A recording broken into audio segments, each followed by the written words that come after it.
एक छोटी सी घटना से मैं अपनी आज की बात शुरू करना चाहूंगा। एक छोटे से गांव में एक अंधेरी रात में एक झोपड़े के भीतर से बहुत जोर से आवाज आने लगी, आग लगी है, मैं जल रही हूं, मुझे कोई बचाओ। आवाज इतनी तीव्र, इतनी करुण और दुख भरी थी। सोए हुए पड़ोसी जाग गए और हाथों में बाल्टियां लेकर पानी भर के उस झोपड़े की तरफ भागे। अंधेरी रात थी, लेकिन झोपड़ी के पास जाकर उन्होंने देखा आग लगने का कोई भी चिन्ह नहीं। छोटी सी झोपड़ी है, भीतर से जोर से आवाजें आती हैं, आग लग गई है, लेकिन कोई आग लगने का चिन्ह नहीं। उन्होंने दरवाजे तकाए, वो दरवाजे भी खुले हुए थे। वो बहुत गरीब स्त्री की झोपड़ी थी, उस पर ताले और द्वार लगाने की भी कोई बात नहीं थी। भीतर एक औरत जोर से रो रही थी और छाती पीट रही थी। वे सारे लोग परेशान हुए। उन्होंने कहा, आग कहाँ है, हम जरूर उसे बुझाएं। लेकिन वो स्त्री जो रोती थी हंसने लगी और उसने कहा, आग बाहर होती तो तुम जरूर बुझा देते, लेकिन आग मेरे भीतर लगी और उसे मेरे सिवाय कोई दूसरा नहीं बुझा सकेगा। इसलिए तुम वापस लौट जाओ और अच्छा हो तुम भी अपने घर जाकर देखो कि वहां भी तो भीतर आग नहीं लगी। बजाय इसके कि तुम किसी और की आग बुझाने जाओ, तुम भी देखो, शायद तुम्हारे भीतर भी आग लगी हो और उसे बुझाने की जरूरत। शायद ही वे पड़ोसी समझ पाए हो क्या उसने कहा। वो राबिया नाम की एक पति औरत थी। करीब करीब मनुष्य के भीतर सदा से एक आग लगी हुई है। उसे बुझाने के सब भांति के उपाय चलते हैं। अब तक जाति के भांति तो मनुष्य की उस आग को बुझाने में कोई सफलता नहीं मिली। कुछ थोड़े से लोगों ने बुझा ली होगी,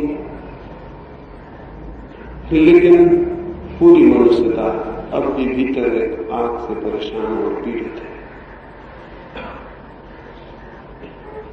जैसे उस रात उस बूढ़ी औरत की आग को बुझाने के लिए लोग बाल्टियां लेकर दौड़े। करीब करीब उस आग को बुझाने के लिए अब तक जो प्रयास हुआ है वो भी ऐसा ही है। आग भीतर है, बुझाने की कोशिश बाहर है। इस बुझाने की, बाहर की बुझाने की कोशिश से विज्ञान का जन्म हुआ। आग भीतर है, मनुष्य की पीड़ा भीतर है, उसका दुख, उसकी चिंता और संताप भीतर है, और बाहर से उसे बुझाने के जो उपाय चल रहे हैं उनसे विज्ञान निरंतर विकसित हुआ, खड़ा हुआ। विज्ञान तो खड़ा हो गया। इधर सैकड़ों वर्षों के मनुष्य के श्रम ने विज्ञान की बड़ी उन्नति के शिखर स्पष्ट कर लिए, जीत लिए, लेकिन आग जहां थी वहीं है। शायद आज उसकी पीड़ा और भी गहरी हो गई है। इसलिए पीड़ा और गहरी हो गई है कि हमारी जो आशा और आकांक्षा थी कि शायद बाहर के जगत में हमारी खोज, हमारा ज्ञान, हमारी समृद्धि उस आग को बुझा देगी, अब वो भी निष्फल हो गई है, वो आशा भी टूट गई है। सब भांति बाहर एक तीव्रतम संभावी विकास हुआ है, लेकिन मनुष्य भीतर और भी दरिद्र दिखाई पड़ने लगा है, क्योंकि बाहर इतना विकास हुआ है और भीतर मनुष्य वही का वही। और इस दरिद्रता के बड़े घातक परिणाम आने शुरू हुए। पिछले थोड़े से ही वर्षों में 2 महायुद्ध हुए और 2 महायुद्धों में कोई 10 करोड़ लोगों की हमने हत्या की। 10 करोड़ छोटी संख्या नहीं है। एक भी परिजन मर जाता है तो हम जानते हैं क्या होता है। 10 करोड़ लोगों की हत्या, और फिर तो उसके बाद जो तैयारी चली है उसमें शायद हम पूरी मनुष्य जाति को भी समाप्त कर दें, ये भी हो सकता है। मरने के कुछ ही दिन पहले आइंस्टीन को किसी ने पूछा था कि तीसरे महायुद्ध में किन अस्त्र शस्त्रों का प्रयोग होगा। आइंस्टीन ने कहा कि तीसरे के बाबत तो मैं कुछ भी नहीं कह सकता, लेकिन चौथे के बाबत निश्चित है। उसने पूछा, वो हैरान हुआ। उसने कहा कि तीसरे के बाबत कहने में असमर्थ हैं तो चौथे के बाबत कैसे कहेंगे। आइंस्टीन ने कहा, दो बातें तय हैं। पहली बात तो ये कि चौथा महायुद्ध जहां तक होगा ही नहीं। उस आदमी ने पूछा कि क्या ये हो जाएगा कि मनुष्य लड़ना छोड़ देगा। आइंस्टीन ने कहा, नहीं, मनुष्य के बचने की तीसरे युद्ध के बाद कोई संभावना नहीं। चौथा महायुद्ध इसलिए नहीं होगा कि मनुष्य ही नहीं होगा, और अगर हुआ भी कभी चौथा महायुद्ध कभी, तो तीसरे और चौथे महायुद्ध में हजारों वर्षों का फासला होगा। और जो चौथे महायुद्ध में अस्त्र शस्त्र प्रयोग होंगे वे वही होंगे जो पहले महायुद्ध में प्रयोग हुए होंगे, पत्थर के, लकड़ी के औजार। ये डर और ये संभावना खड़ी हो गई है कि शायद पूरी मनुष्य जाति समाप्त हो जाए।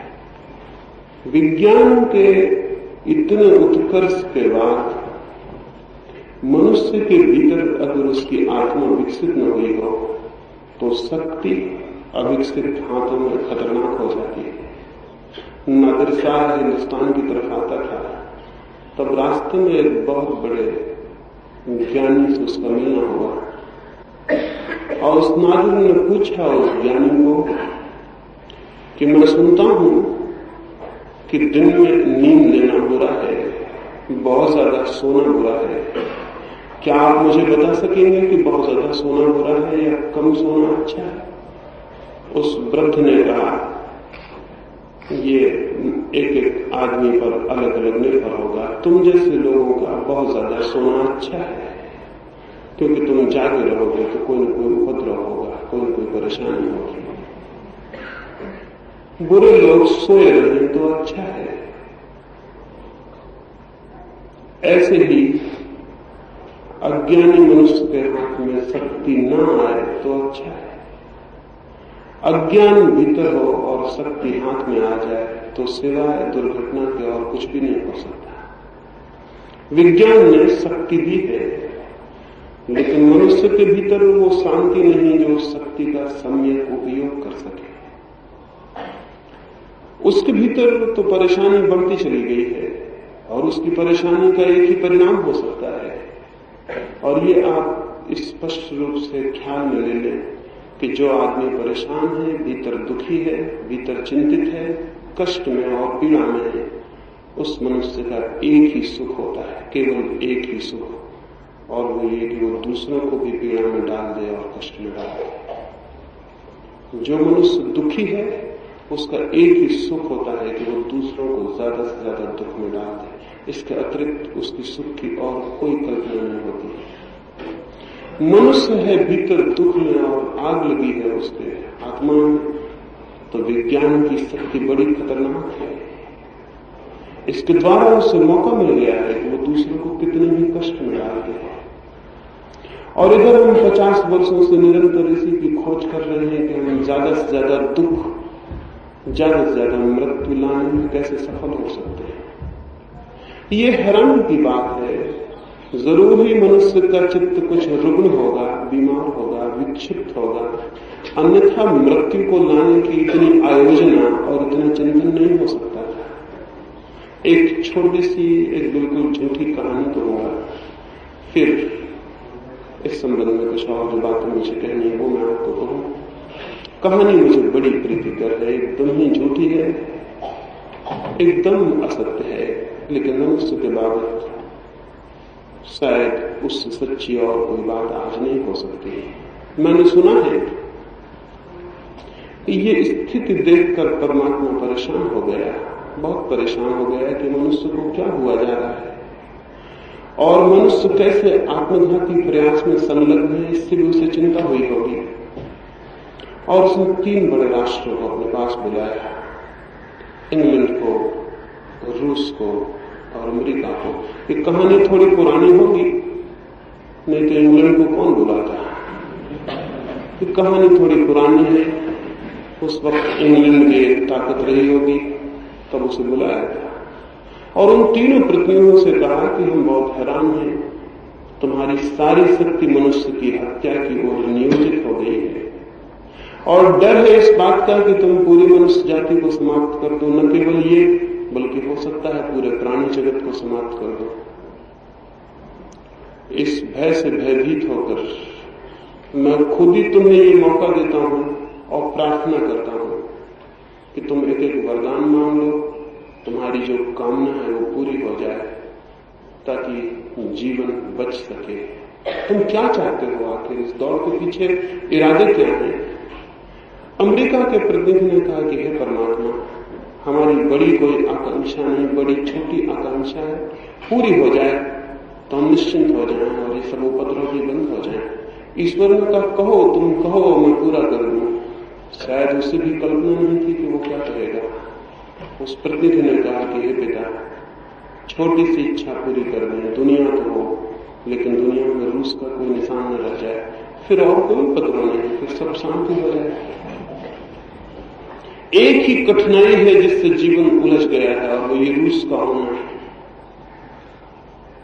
ईश्वर ने बहुत वरदान दिए हैं, पुराणों में कथाएं हैं, लेकिन ऐसा कोई वरदान कभी मांगा ही नहीं गया था। वो बहुत हैरान हुआ, उसने रूस की तरफ आंखें घुमाई तो रूस के प्रतिनिधि ने कहा महानुभाव, या हो सकता है कहा हो कामरेड, मुझे पता नहीं, ये भी हो सकता है कहा हो कामरेड।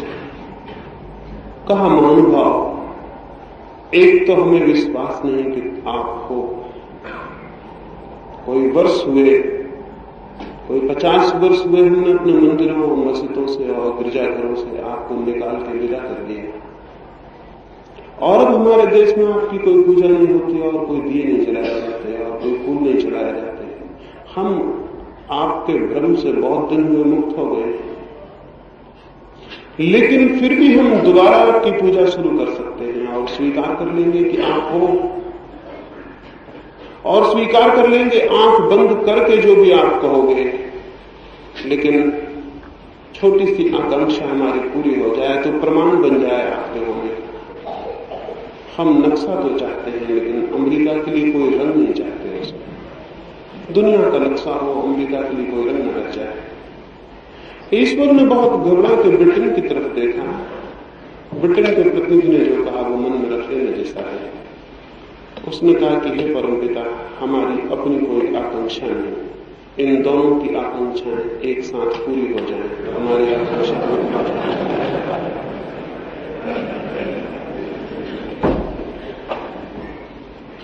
ऐसी स्थिति हो, और ये कहानी तो एकदम झूठ है, लेकिन ये स्थिति झूठ नहीं, ऐसा ही हमारे मनों में चल रहा है।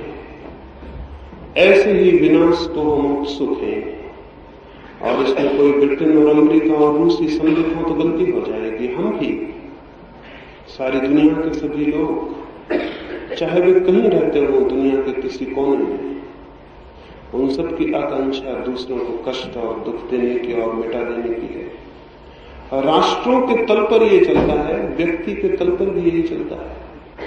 आप एक बड़ा मकान बना लेते हैं और बड़े प्रसन्न हो जाते हैं।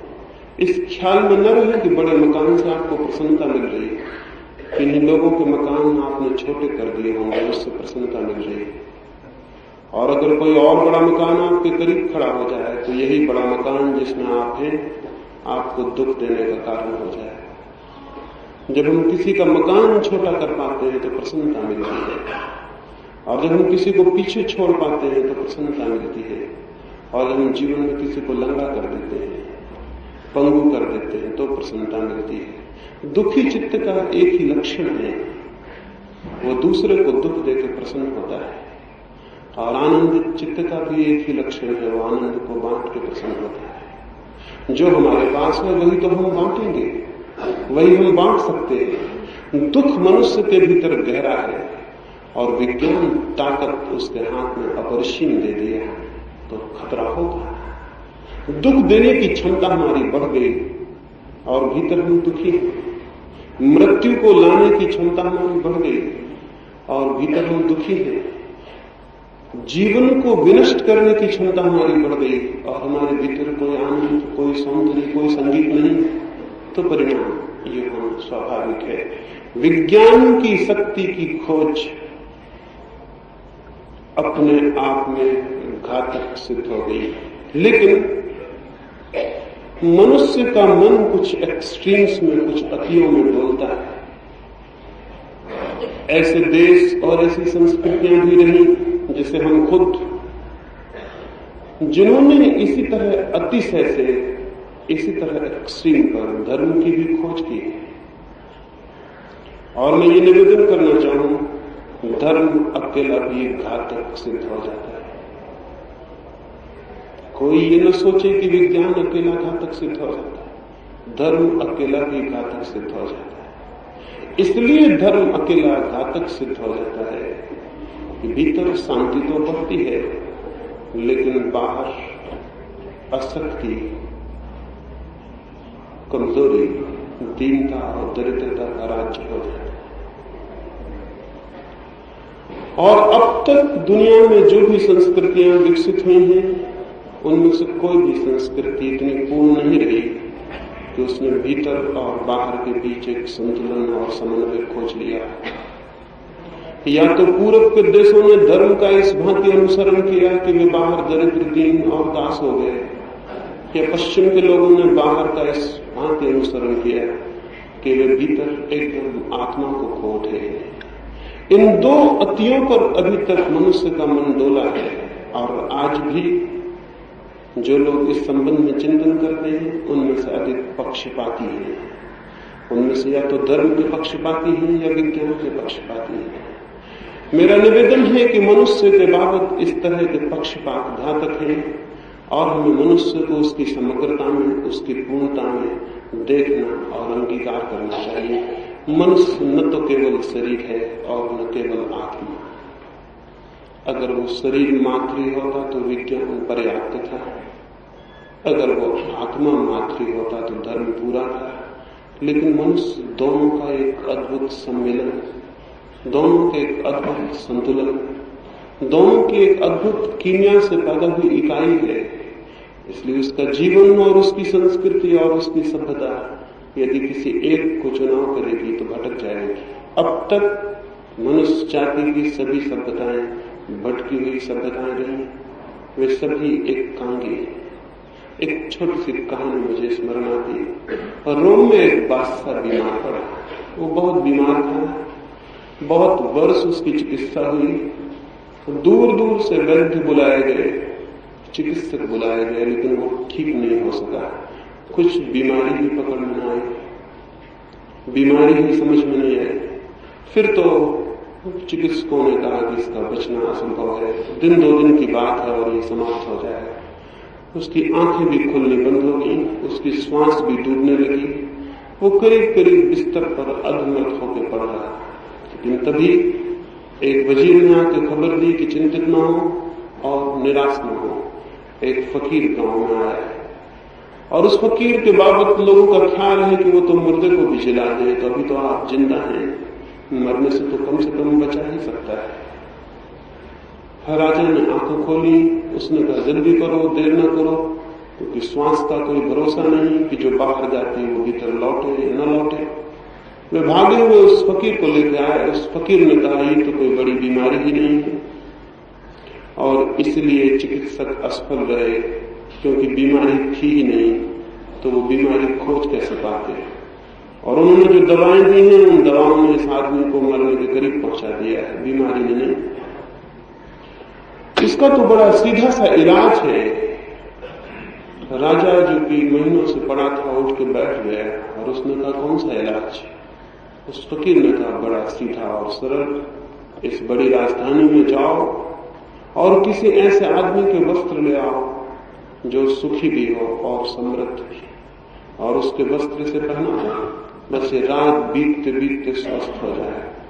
वजीर नाच उठे खुशी से, महल के बुझे दिए जला दिए गए, महल में गीत और नाच होने लगे। तो बड़ी खुशी की बात थी, इलाज आसान था। वजीर भागे किसी ऐसे आदमी के वस्त्र लेने जो सुखी भी हो और समृद्ध भी। लेकिन जैसे जैसे जिन जिन भवनों में हो गए, हर भवन से लौटते वक्त उनकी निराशा बढ़ती गई। जिसके पास भी वो गए उसने कहा कि मैं अपने प्राण दे दूं राजा को बचाने के लिए, लेकिन मेरे वस्त्र कारगर नहीं होंगे। समृद्धि तो मेरे पास है, लेकिन सुख से मैं अपरिचित हूं। धन मेरे पास है, भवन, बड़ी शक्ति, लेकिन बड़े पद, लेकिन सुख मैंने अभी जाना नहीं। अभी कामना करता हूं, सपने देखता हूं, उसे पाया नहीं।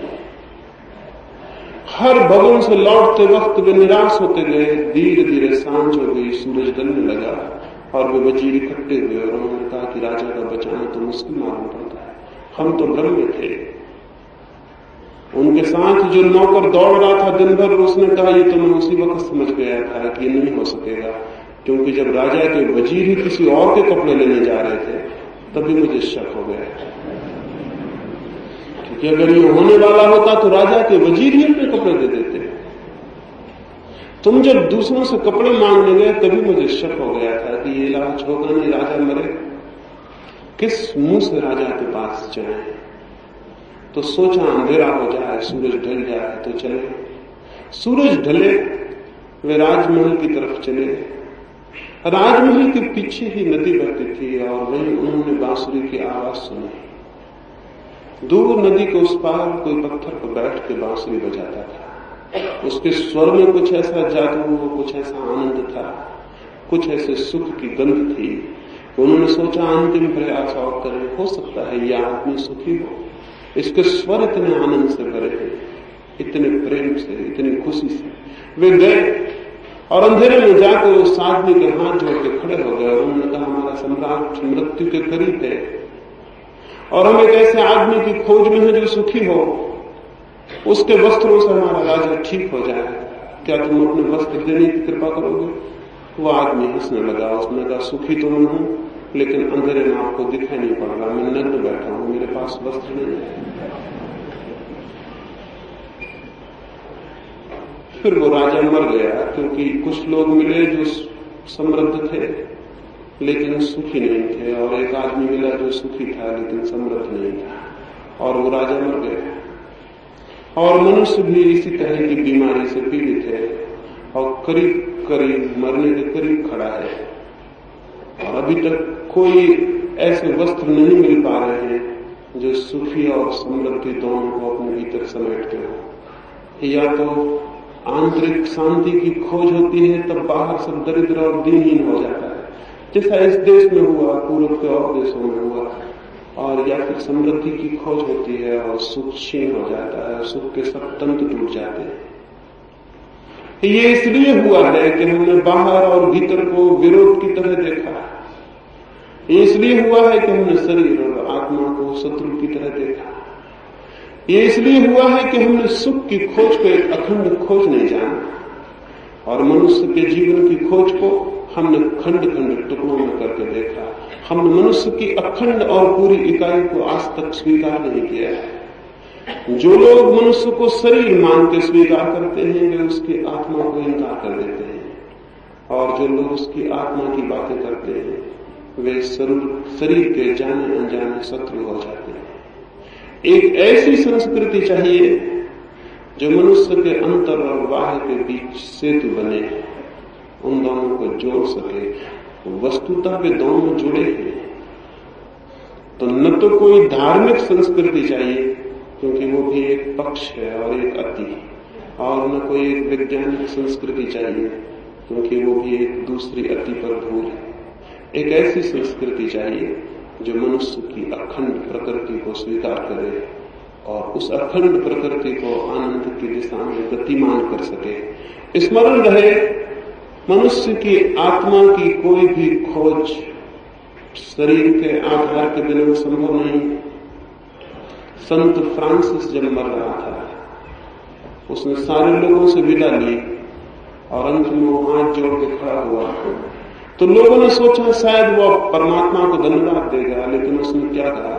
उसने कहा, हे मेरे प्यारे शरीर, मैंने तुझे बहुत सताया और बहुत परेशान किया, और मैंने सदा ये समझा कि तू मेरा शत्रु है, और आज जब मेरी आंखें खुली हैं और मेरे हृदय में दिया जला है तो मैं देख पा रहा हूं कि तू निरंतर मेरा साथी था, मेरा शत्रु नहीं।